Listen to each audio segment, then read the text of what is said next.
Welcome to Alpha Insights. I'm Adam. Today we're digging into Oracle, where cloud and AI momentum meet a pretty stretched valuation. I'm joined by James, a London-based analyst who's been watching enterprise cloud plays closely. Remember, if you have questions as we go, you can ask us at stockalpha.ai. Good to be here, Adam. Thanks. It's an interesting name right now. Lots of moving parts between legacy software cash flow and the newer cloud infrastructure story. So, the real question here is, what's Oracle today? Is it still that database software giant? Or is it more of a cloud and AI infrastructure contender now? Both, really. Oracle still earns big margins from its database and on-premise software business. That's the cash engine. But in the last few years, they've been pushing Oracle Cloud Infrastructure, or OCI, and stacking AI workload support on top of that. The competitive edge is deep enterprise relationships and high switching costs for mission-critical databases. If a company is built on Oracle databases, moving off them is costly and slow. So Oracle can cross-sell cloud and apps into that base. Interesting. There have been a lot of headlines. AI spending, partnerships, even a high-profile options bet that flashed in the press. How material are those things? The AI narrative is real for Oracle. They've been expanding OCI capacity and signing cloud partnerships that position them to capture enterprise AI workloads. That said, headlines like the investor options trade, that drove volatility and chatter, but it doesn't change fundamentals overnight. It can, however, affect options flows and near-term implied volatility. Okay, let's talk numbers. What's the financial snapshot look like right now? Oracle is large. Market capitalization is roughly $570 billion. Trailing revenue is about $61 billion and net income around $15.4 billion. Earnings per share are about $5.32, which puts the trailing PE near 37. Return on equity is strong, close to 68%, and there's a small dividend yield, roughly 1%. But the balance sheet tells a mixed story. Cash around $19.8 billion, and total debt levels are very high. Debt to equity on recent reporting was about 432%. Also, levered free cash flow was negative, roughly negative $10.21 billion on a trailing basis.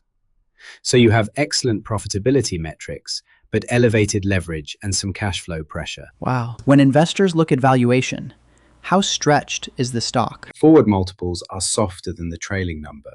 Forward PE is about 29, but enterprise value to EBITDA is elevated at around 23.8, and price to sales is roughly 9.4. Historically, Oracle has traded across a wide range during the transition from on-premise to cloud. Right now, investors are paying a premium for the chance that Oracle captures meaningful AI infrastructure share. Analysts' average price target sits in the mid-200s, which implies upside from current levels, but there's a lot priced in for continued strong cloud ARR and margin improvement. Right. So what are the bull and bear cases? Give me the short version. Sure. Bull case in one line: sustained AI and enterprise cloud spending drives OCI utilization higher. Oracle converts big on-premise customers to managed cloud, and cash flow recovers, so the market rewards that with multiple expansion. Bear case: AI spending shifts more to hyperscalers. Oracle struggles to win large new AI accounts.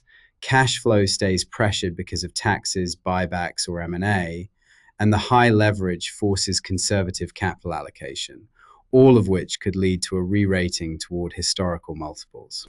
Okay, that's a big swing either way. Analysts, what are they saying, and what do they suggest investors watch? Analysts are mostly positive on the cloud story. Consensus leans toward buy, and the average price target is about $260. But many emphasize execution and cash flow recovery as the key proof points. The report we discussed suggests a measured approach: staged accumulation on validated execution, watching levered free cash flow turn sustainably positive, and a reduction in net debt. For traders, expect volatility around deal announcements and quarterly results, and keep an eye on any follow-up to that options activity because it can shift implied volatility. Also, short-term technical context. The stock has bounced off lows and is trading in a range roughly between $150 and $260 until clearer fundamental catalysts show up. So, analysts note both upside potential and meaningful downside risk if execution slips. Got it. Before we wrap, can you give our listeners 2 or 3 quick things to remember? Yes. 1. Oracle combines a profitable legacy software franchise with a growing cloud and AI infrastructure push. That mix creates optionality, but it also complicates valuation. 2. Watch cash flow and debt metrics. Those are the clearest signals the market wants to see before re-rating. 3. Headline volatility can be high. Analyst notes, option trades, and AI deal flow can move the stock quickly, so clarity on execution matters. Perfect. Quick reminder, we don't provide personalized investment advice. This is informational, and analysts note different approaches depending on risk tolerance.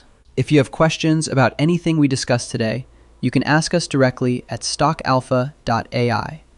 We answer listener questions live. And for more market insights, head over to stockalpha.ai.